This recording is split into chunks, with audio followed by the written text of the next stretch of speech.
নমস্কার। আজকের আমার গল্পের নাম রামধনু। এটা কার্গিলে থাকার সময়, কার্গিলের যুদ্ধের সময় যখন আমার সময় হতো, এই ডায়েরিগুলো আমাকে বাঁচিয়ে রাখতো, এই লেখাগুলো আমাকে বাঁচিয়ে রাখতো। তখন সেই যুদ্ধের সময় বসেও আমি এই গল্পটা লিখেছি। আর এই গল্পটা ছোট্ট একটা প্রেমের কথা, সম্পর্কের উপরে লেখা। আশা করি আপনাদের সকলের ভালো লাগবে। গল্পটার নাম রামধনু। গলির মোড়েই থাকেন শ্রীমন্ত দাস। দোতলা বাড়ি। উপরের ধারের ঘরের জানলাটা দিয়ে ল্যাম্পপোস্টের ফাঁকে যে বাড়িটার বাইরের জানলাটা চোখে পড়ে সেটা মানিক ঘোষের। দুজনের ভাব ছিল একসময় গলায় গলায়। একসাথে ঘুরতে যেত, এমনকি মহানন্দার পাড়ে ঝোপঝাড়ের মধ্যে দুজনে নাকি ইচ্ছে করে পাতক্রিয়া করতে যেত একসাথে। মহানন্দার স্রোতে সাঁতার কাটতো অনেকক্ষণ, তারপরে আর হই হই করে কাটাতো অনেকক্ষণ। বিয়েও দুজনে একই তারিখে করে, 29শে বৈশাখ।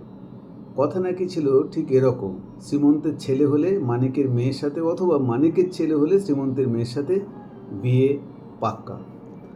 আরও অনেক প্ল্যান ছিল, কিন্তু একদিন হঠাৎ ছোট একটা কারণে শ্রীমন্ত আর মানিকের মুখ দেখা দেখি বন্ধ হয়ে যায়। সকলে তো অবাক। সেও এক অভিমানে, যদিও ব্যাপারটা ছিল অতি সামান্য, কিন্তু অভিমানটা এরকমই। এরপর থেকে শ্রীমন্ত দাসের উপর ধারের ঘরের পূব মুখে জানলাটা বন্ধ হয়ে যায়। শ্রীমন্তর নির্দেশ, বাড়ির কেউ যেন ও জানলাটা না খোলে, পাছে ল্যাম্পপোস্টের ফাঁক দিয়ে মানিক কিংবা মানিকের বইয়ের চোখে চোখ না পড়ে। এদিকে মালদা শতপুর নার্সারি স্কুলে শ্রীমন্তের ছেলে আর মানিকের মেয়ে ভর্তি হয় এক ক্লাসে, 1-এ, একসাথে। দুই বইয়ের বেশ কথা হয়। ওল্ড মালদা থেকে অটোতে একসাথে যাওয়ার সময়, অথবা স্কুলের বারান্দায় দাঁড়িয়ে দাঁড়িয়ে পড়ুয়াদের প্রতীক্ষায় থাকাকালীন। শ্রীমন্তর বউ মনোরীনা প্রায় কথায় কথায় বলে, যা বলো বিন্দু, তোমার বরের কিন্তু একটুতেই রাগ। এমনটি পুরুষ মানুষের শোভা পায় না। কথায় কথায় রাগ, অভিমান এ তো মেয়েদেরই মানায়।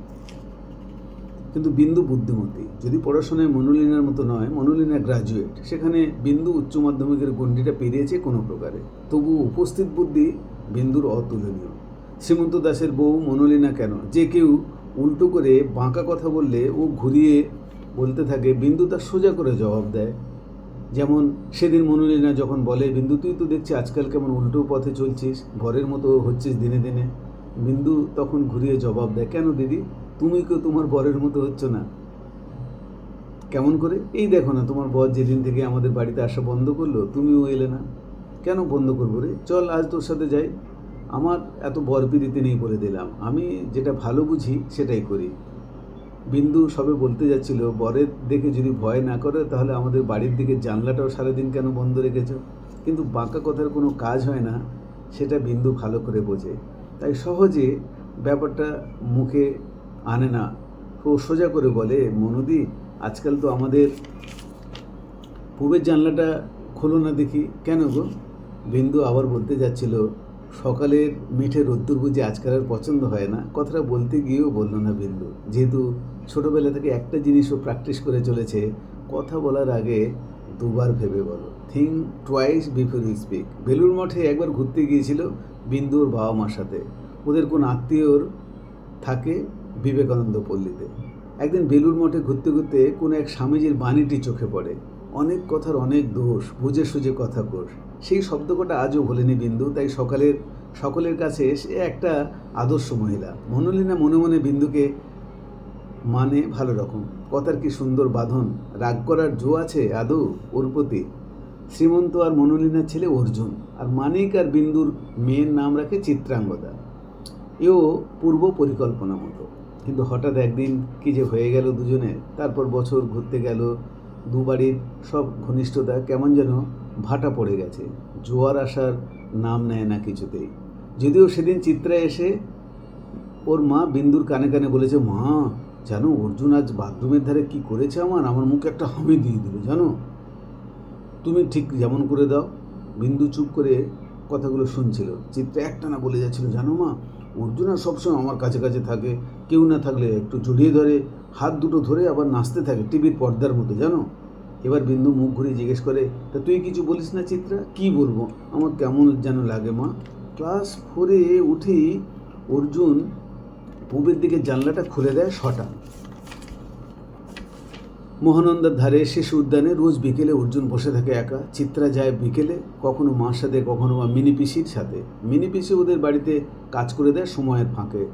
এমনিতে মিনি পিসি স্কুলে যায়, ক্লাস 9-এ পড়ে। অর্জুন আজ চিত্রাকে কি বলবে বলে ঠিক করে আছে। বললো সিনেমা দেখেছে, কাল টিভিতে সিনেমাতে দেখেছে, সেই মিষ্টি কথাটা শোনাবে চিত্রাকে। চিত্রা শিশু উদ্যানটায় ঢুকতেই অর্জুন পিছন থেকে ছুটে আসে, মিনি পিসিকে দেখে থমকে যায় একবার। চিত্রা পিছন ফিরে তাকায় পিট করে। অর্জুন মাথাটা বাঁকায়, বলতেই হবে আজ কথাটা, কাল টিভিতে দেখেছি। হঠাৎ মিনি পিসি ডাকে, আরে অর্জুন তুই এখানে কি করছিস একা একা? মিনি পিসি ঘুরতে এসেছে আজ, আমি তো সব দিন প্রায় একাই আসি। এবার চিত্রার দিকে তাকিয়ে বলে, এ চিত্রা ছবি আঁকাটা হয়ে গেছে? চিত্রা মাথা নাড়ায়, চল আমাদের বাড়ি চল, গেলে আমি শিখিয়ে দেবো। চিত্রা বলে কোন ছবিটা? ওই যে আকাশ আর রামধনু। হ্যাঁ ওটাই। তা তুই রামধনু আঁকতে পারিস? চিত্রা চুপ করে থাকে আর একটা অজানা দৃষ্টি নিয়ে তাকায় অর্জুনের দিকে। মিনি পিসি কার সাথে কথা বলছে দেখে অর্জুন চিত্রার কানের কাছে এসে বলতে থাকে, হাম দিল দে চুকা হ্যায় সনম। চিত্রা মুচকে হাসে। অর্জুন বলে, কাল সিনেমাটা হচ্ছিল টিভিতে, তুই দেখিসনি? না, মা নিষেধ করে, ওসব নাকি বড়দের সিনেমা। আমার মা কিন্তু বারণ করে না। তা চিত্রা তুই একবার বল না আই লাভ ইউ। চিত্রা কিছু না বুঝে সঙ্গে সঙ্গে বলে ওঠে ফিসফিস করে, আই লাভ ইউ। অর্জুন লাফিয়ে ওঠে। মিনি পিসি হঠাৎ পিছন ফিরে বলে, কী হলো রে অর্জুন, এত খুশি কিসে, লাফাচ্ছিস যে? অর্জুন বলে, শোনো মিনি পিসি, চিত্রা না আমাকে আই লাভ ইউ বলেছে। মিনি পিসি এবার এক গাল বিস্ময়ের হাসি হেসে মনে মনে বলে, মাত্র কদিন আগে আমার এই ক্লাসের তরুণ, ও তো আমাকে বলছিল আই লাভ ইউ। আরে বাপ, আমরা নয় অ্যাডাল্ট হয়ে গেছি, কথা বলতে পারি, তাই বলে ক্লাস 4-এ পড়া ছেলেমেয়েরা এই শব্দগুলো নিয়ে কালচার করে, তো ভাবাই যায় না। কথাটা মনে মনে বিড়বিড় করতে করতে মিনি পিসি এবার এক ধমক দেয় দুজনকে। বড্ড পাকা কথা বলতে শিখেছিস দেখছি, নাক টিপলে দুধ বেরোয়, বলে কিনা আই লাভ ইউ। চিত্তে এবার মুখটা ভার করে। অর্জুনটা না ভীষণ আছে, আমাকে কেমন বলিয়ে নিল। মনে মনে কথাগুলো আওড়ায় চিত্রা। আসলে অর্জুনকে যে খুব পছন্দ করে চিত্রা তা নয়, আবার অপছন্দ করে না তা নয়, কারণ অর্জুন ওর ভালো টিফিনগুলো চিত্রাকে দেয় টিফিন বেলায়, চিত্রাও ঘুরে অর্জুনকে দেয়। অন্যান্য বন্ধুরা বলে, কিরে চিত্রাঙ্গদা, অর্জুনকে ছাড়া তো খাস না দেখি। চিত্রাঙ্গদা জবাব দেয়, তাতে কি হয়েছে, অর্জুন আমার বন্ধু হয়। ছেলেদের সাথে এরকম বন্ধুত্ব করা ভালো নয় জানিস। চিত্রা চুপচাপ থাকে চিত্রা এরপর, কারণ মা শিখিয়ে দিয়েছে কারোর সাথে তর্ক করা বোকাদের কাজ। আজ সন্ধ্যায় অর্জুন পূব দিকে সেই জানলাটা খুলে বসে আছে। মা এসে দিল এক ধমক, অর্জুন তোকে বলেছি না ওদিকে জানলাটা খুলে রাখবে না, তোর বাবা বলেছে। এবার ওর মা ওটা বন্ধ করে দিতে যায়। না মা, ওটা বন্ধ করো না, তাহলে আমি পড়বো না বলে দিলাম। কেন, জানলাটা খুলে তো কী লাভ হয় শুনি? চিত্রাও তো ওদিকের জানলাটা খুলে রাখে। হ্যাঁ এইসব হচ্ছে, জানলাটা বন্ধ কর বলছি। না মা, জানলা বন্ধ করবে না বলে দিলাম। কেন করবো না? জানো মা, চিত্রা আমাকে বলেছে I love you. I love you বলেছে? আই লাভ ইউ মানে কি জানিস? হ্যাঁ জানি, আমি তোমাকে ভালোবাসি।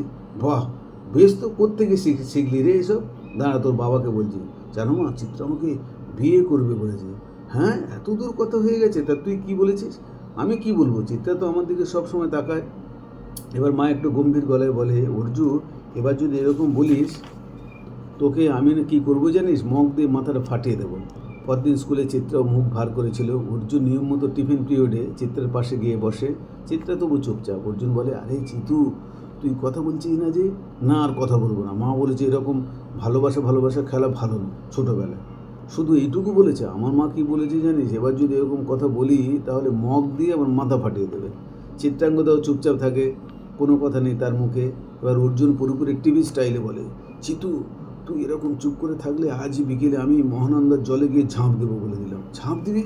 তাতে কি হয়েছে? অনেকে তো ঝাঁপ দেয়। না না না না, আর উঠবো না ওই জল থেকে, মরে যাবো, নদীটার ভিতরে চলে যাবো বলে দিলাম। অর্জুন চিত্রাঙ্গদের দিকে পিছন ফিরে ছোটার ভান করে।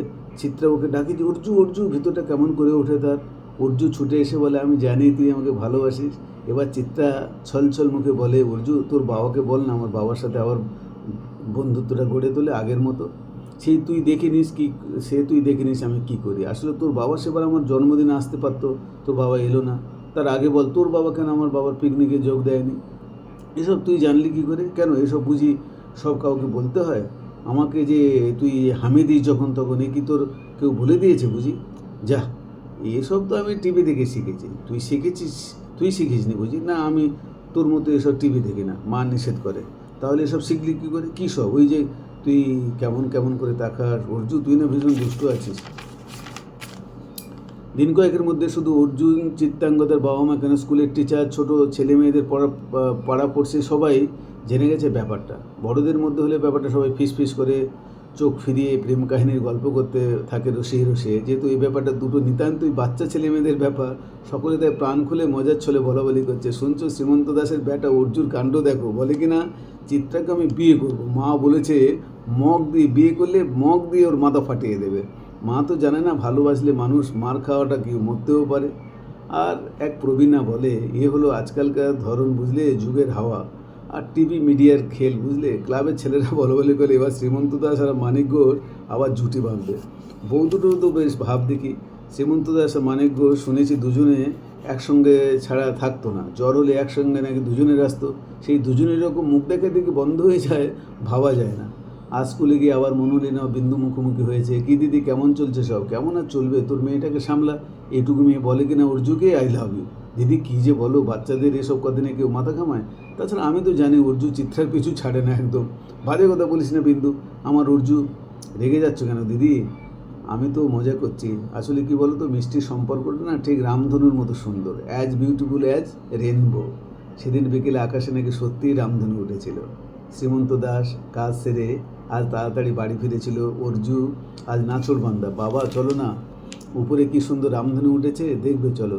শ্রীমন্ত মনোলিনা ছাদে উঠে পূব আকাশের দিকে তাকাতেই গিয়ে দেখে ওদিকে ছাদে মানিক, বিন্দু আর চিত্রাঙ্গদা রয়েছে দাঁড়িয়ে, আর রামধনু দেখছে এক দৃষ্টিতে। অর্জু বলে ওঠে, বাবা দেখো মানিক কাকু তোমার দিকে কেমন তাকাচ্ছে। এরা সবাই দেখছে এক মনে আকাশের সত্যিকারে সেই রামধনু থেকে। হঠাৎ শ্রীমন্ত দাসের কেমন যেন মনে হলো আজ মিষ্টির সম্পর্ক সত্যিই রামধনুর মতো অখণ্ড, সুন্দর, রং বেরঙে ভরা। শ্রীমন্ত দাস হঠাৎ ডাকতে শুরু করে, মানে গায়ে আজ আমরা একসাথে পিকনিক করি। মনোলিনা বিন্দুকে ডাকছে হাত নেড়ে। অর্জু চেয়ে আছে চিত্রার দিকে।